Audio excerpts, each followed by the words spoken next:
بسم اللہ الرحمن الرحیم. معزز خواتین و حضرات، پاکستان اور بھارت کے درمیان جنگ شروع ہو چکی ہے. صدر ایوب نے کہا تھا کہ اے بھارت، تم نے کس قوم کو للکارا ہے. آج بھی پاکستان کے حکمرانوں نے اگر یہ بات نہیں کی تو پاکستان کا بچہ یہ کہہ رہا ہے کہ تم نے کس قوم کو للکارا ہے. ہم میں بڑی خامیاں ہیں، ہم میں بڑی کوتاہیاں ہیں، ہم میں بڑے معاملات ہیں، لیکن ہم لڑیں گے اگر آپ ہمیں مجبور کریں گے. اگر آپ پاکستان کی طرف میلی نظروں سے دیکھیں گے، پاکستان کو تباہ کرنے کی کوشش کریں گے، پاکستان پہ حملے کریں گے، تو ہم کسی حد تک بھی جا سکتے ہیں. اور کسی حد کا مطلب کسی حد تک بھی ہوتا ہے. بھارتی حکمرانوں، تم نے خوب ترقی کی. بھارتی حکمرانوں، تم نے بڑا اسلحہ اکٹھا کیا. بھارتی حکمرانوں، تم نے غریب بھارتیوں کے نوالے چھین کے $100 بلین سے بھی زیادہ بھارت کا ڈیفنس بنایا. اور اب ایک جواز پیدا کرنے کے لیے کہ اس ڈیفنس بجٹ کا ایک جواز ہے، یہ بالکل جسٹیفائیڈ ہے. ایک بالکل بے وقوفی کے ساتھ آپ نے ایک جنگ شروع کی. اور کس چیز سے شروع کی کہ ایک لوگ مارے جاتے ہیں. بہت افسوسناک واقعہ. پاکستان نے بھی اس پہ افسوس کا اظہار کیا. آپ کو تو یہ جعفر ایکسپریس پہ افسوس کا اظہار کرنے کی توفیق نہیں ہوئی. اخلاقی طور پہ آپ اتنے برے لوگ ہیں، آپ نے اس پہ نہیں کہا کہ یہ پاکستانی ہو، آپ کے ساتھ برا ہوا، ایسے نہیں ہونا چاہیے تھا. یہ آپ کی حال. لیکن پاکستان نے افسوس کا اظہار بھی کیا. پاکستان نے یہ بھی کہا اگر آپ کو یہ شبہ ہے کہ پاکستان اس میں کسی طرح سے ملوث ہے تو ہم آپ کے ساتھ اس کے ایک انٹرنیشنل جو ایک ہے کمیشن ہے وہ بنانے کے لیے تیار ہے، ہر طرح کی تفتیش کے لیے تیار ہے. لیکن آپ نے پاکستان کی بات نہیں سنی. آپ نے اقوام متحدہ کے سیکرٹری کی بات نہیں سنی کہ جس نے کہا کہ میں کچھ اس میں معاملہ رول پلے کرتا ہوں. آپ نے کہا نہیں، وہ ہم طاقتور ہیں، ہم تباہ کر دیں گے. اس کی جرت کیسے ہوئی پاکستان کی کہ یہ کرے؟ پاکستان نے کچھ نہیں کیا تھا. پاکستان نے بالکل ہے. اب ثابت ہو گیا کہ پاکستان نے یہ اٹیک نہیں کیا تھا. آپ نے وہ اٹیک کیا، جو لوگ اس میں ہلاک ہوئے ان پہ کوئی توجہ نہیں دی. اس کی بجائے آپ نے کیا کیا؟ اس کی بجائے آپ نے یہ کیا کہ پاکستان پہ حملے شروع کر دیے. یعنی ایک واقعے کو جس کی تفتیش ہو سکتی تھی، اس کے نتیجے میں اگر جو بھی مجرم تھے ان کو سزا دے سکتی، لیکن تفتیش آپ اس لیے نہیں ہونے دیتے تھے کہ آپ خود مجرم ہیں، آپ پکڑے جاتے. آپ نے اپنے آپ کو بچانے کے لیے پورے اس خطے کو جنگ میں دھکیل دیا. اور اب کیا ہوا؟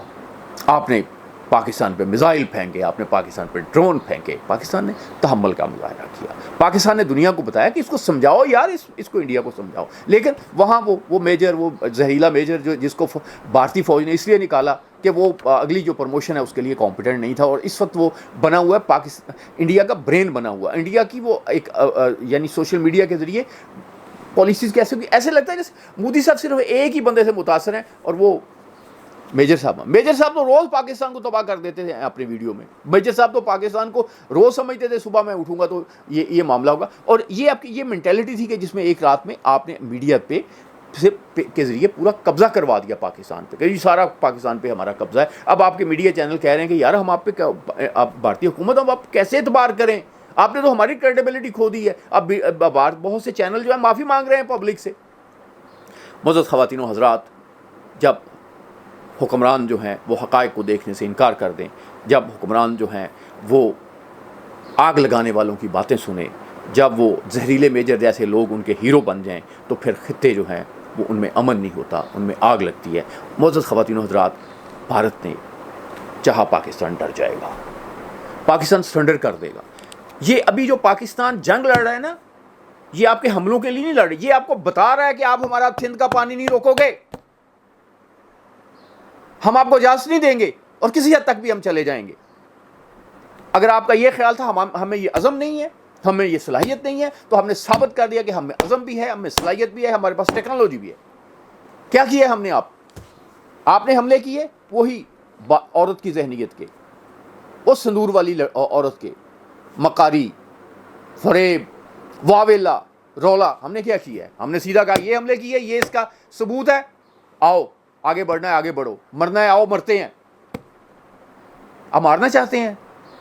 آپ یہاں کے رہنے والے، آپ اتنے بڑے لیڈر ملک ہو، اتنے بڑے لیڈر اپنے آپ کو سمجھتے ہو، آپ کی کوئی ذمہ داری نہیں ہے انسانیت کی طرف. ایک طرف آپ کہتے ہو یہ ہم ایک ہیں جی، یہ غلط طریقے پہ جی یہ ہو گیا وہ ہو گیا، دوسرے طرف آپ ہمیں مارنا چاہتے ہیں. جو انڈیا میں مسلمان آپ نے رکھے ہوئے ہیں، آپ تو انہیں ٹکٹ تک نہیں دیتے اپنی پارٹی کا. آپ نے شودروں سے نیچے درجہ دیا ہوا. وہ ہمارے خلاف بولتے ہیں، پہلے بیچاروں کو بولنا پڑتا ہے پاکستان کے خلاف اول و آخر، پھر وہ کوئی بات کرتے ہیں. ہمیں کوئی اس سے پرابلم نہیں ہے. وہ بیچارے مجبور ہیں، لیکن وہ ہمارے خلاف یا حق میں اٹھتے ہیں یا نہیں؟ وہ آپ کے خلاف ایک دن ضرور اٹھیں گے، کیونکہ آپ ان کی زندگی دوبر کی ہوئی ہے. اب کیا کیا جی، پاکستان نے اٹیک کر دیا، اب آپ کا آدم پور ایئر فیلڈ تباہ، وہاں پہ جو آپ نے اربوں ڈالر کا جو ایک سسٹم رکھا تھا وہ تباہ، اور اس کے بعد آپ بٹھنڈا ایئر فیلڈ تباہ، اور سنت نگر ایئر فیلڈ تباہ. اب آپ پاکستان نے پوری اپنی برتری ثابت کر دی ہے انڈیا پہ.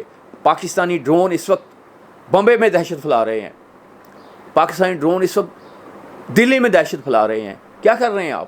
پاکستان نے آپ کا ٹیکنالوجی پہ آپ کو بڑا مان تھا جی، انڈیا جی بڑا ٹیکنالوجی میں آ گیا جی، انڈیا تو جی ٹیکنالوجی میں کمال ہے، لیکن ڈیجیٹل وار میں بھی پاکستان نے آپ کو بتا دیا ہے کہ وہ کیا ہے، اس کی صلاحیت کیا ہے. کیا آپ لوگوں کے ادارے اتنے ویک تھے کہ وہ آپ کو صحیح بات ہی نہیں بتا رہے تھے؟ آپ کے جو فوجی ماہرین ہیں، ایکسپرٹ، وہ آپ کو بتا رہے تھے بھائی حملہ نہ کرو، حملہ نہ کرو، حملہ نہ کرو، لیکن آپ تو سن ہی نہیں رہے تھے ان کی نا. آپ تو سن رہے تھے اپنے اینکر پرسن کی. جنگ جیسے اینکر پرسن نے کرنی ہے، انہیں تو آپ اپنے بٹھاؤ لا کے یہاں پہ اس میں کشمیر کے بارڈر پہ لا کے بارڈر پہ، انہیں تو بخار چڑھ جائے گا. یہ تو صرف مووی بہت اچھی بناتے ہیں، نریٹو بہت اچھا اسٹیبلش کرتے ہیں. ہم اس میں کمزور ہیں، ہم اتنے نہیں ہیں. ہم تو بھائی آپ نے تو ایک نریٹو بنا دیا کہہ کہ جی مسلمان ہمراور، مسلمان ہم چپ کر کے حملاور بن گئے. اور بھائی انڈیا، ہم نے کبھی نہیں کہا کہ جی آپ آرینس بھی حملاور تھے، اور اس وقت یہ اس طرح سے مسئلہ تھا بھی نہیں. آپ نے ماضی کو جو ہے وہ حال بنا دیا. اب آپ نے کانسٹیٹیوشن میں کہا کہ جیسی بلڈنگیں ہوں گی، قانون میں کہا ہوں گی مذہبی، اسی طرح سن رہے گی. آپ نے بابری مسجد گرا دی، آپ دوسری ساری مسجدوں کے پیچھے پڑے ہوئے ہیں. اب اور کیا ہو رہا ہے؟ آپ کا کیا خیال ہے؟ اس سے ہندو اتحاد ہو رہا ہے؟ نہیں، اس سے ہندو بھی بٹے گا.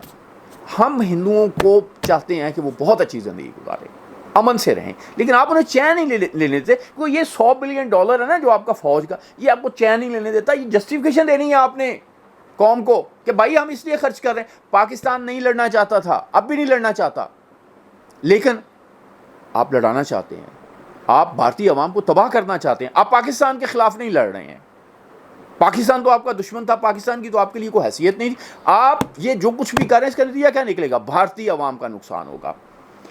میں آج کی ویڈیو جو ہے، ہمارے عامر ریاض صاحب رہے ہیں، کور کمانڈر رہے ہیں لاہور، ان کی ایک بات پہ کرتا ہوں. ان سے چند دنوں پہلے ایک اینکر پرسن نے پوچھا کہ جنگ ہوئی تو کیا ہوگا، تو انہوں نے ایک بات اس انٹرویو میں آخر میں کہی تھی. وہی بات میں آپ کو بتاتا ہوں. انہوں نے یہ کہا تھا کہ اگر جنگ ہوئی تو انڈیا جو ہے اس پوزیشن میں نہیں ہوگا جس پوزیشن میں وہ اس وقت ہے. ابھی بھی میں آپ کو وارننگ دے رہا ہوں، ابھی بھی ہمارا نیشنل کمانڈ اتھارٹی کا اجلاس ہو رہا ہے. کیا مطلب ہے اس کا مطلب یہ کہ آتھورائز کیا جائے گا، بتایا جائے گا کہ اگر بھارت باز نہیں آتا تو کون سے ہتھیار کیسے استعمال کرنے ہیں. تباہی آئے گی بھائی، روکو اس کو، تباہی کو روکو. مودی مار رہا ہے آپ کو، تباہ کر. مودی کا تو فلسفہ یہ ہے، اس نے گجرات میں مسلمانوں کو قتل کروایا اور اس کے بیس پہ ایک ایسا فلسفہ بنایا کہ مسلمانوں کو مارو، تباہ کرو، پاکستان کو ہوا بناؤ اور الیکشن جیتو. بھارت میں مودی جو ہے وہ بھارت کو ترقی دینے کے لیے نہیں ہے، بھارتی عوام کی خوشحالی کے لیے نہیں ہے. یہ اس کا ایجنڈا نہیں ہے. اس کا ایجنڈا ایک ہے، اقتدار میں رہنا. بھارت میں لوگ ان کو جان گئے ہیں، مودی کو پہچان گئے ہیں.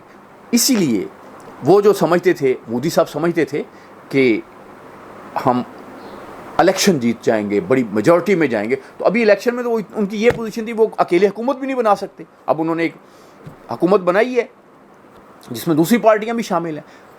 تو میں اپنے بھارتی دوستوں سے کرتا ہوں، پاکستان میں بھارتی عوام سے بڑی محبت ہے، بھارت میں بھی پاکستانی عوام سے بڑی محبت ہے. یہ کچھ لوگ ہیں جو بڑا شور اور ہنگامہ کر رہے ہیں. یہ لوگ، یہ ہماری جو تہذیب ہے، ہماری جو سویلائزیشن ہے، وہ تو ایک بھائی چارے کی سویلائزیشن ہے. یہ جو سندھ کی تہذیب ہے، یہ جو ہڑپا کی تہذیب ہے، یہ جو ایون آپ یہ گنگا جمنا کی تہذیب ہے، یہ لڑائی والی تہذیب نہیں ہے، یہ جنگ والی تہذیب نہیں ہے. یہ اس خطے کو کون لوگ جنگ میں دھکیل رہے ہیں؟ یہ آپ کے مودی صاحب دھکیل رہے ہیں. دھکیل کیوں رہے ہیں؟ کیوں؟ اقتدار میں رہنے کے لیے. اور وہ $100 بلین جو غریب بھارتی عوام کی جیب سے نکالا جاتا ہے اور فوج پہ لگایا جاتا ہے.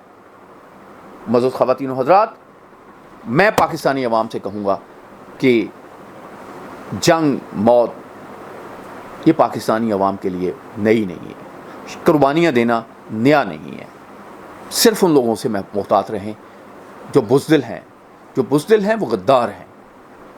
ان غداروں سے محفوظ رہیں، کیونکہ یہ آپ کا موریل تباہ کرتے ہیں، یہ آپ کی فوج کے متعلق، آپ کے اداروں کے متعلق غلط تاثر قائم کرتے ہیں۔ یہ اس ملک کے دشمن ہیں۔ یہ ہمیں اس میں کہتے ہوئے اب کچھ ہچکچانا نہیں چاہیے، کچھ اس میں ہمیں شرم نہیں محسوس کرنی چاہیے۔ وہ ایک بے شرمی کا کام کرتے ہوئے شرم محسوس نہیں کرتے، تو ہم ایک جرت کا کام کرتے ہوئے شرم کیوں محسوس کریں؟ ہم انہیں بتائیں گے کہ ہمارے لیے اب آپ کی بکواس کے لیے زیرو ٹالرنس ہے۔ اللہ آپ کا حامی و ناصر۔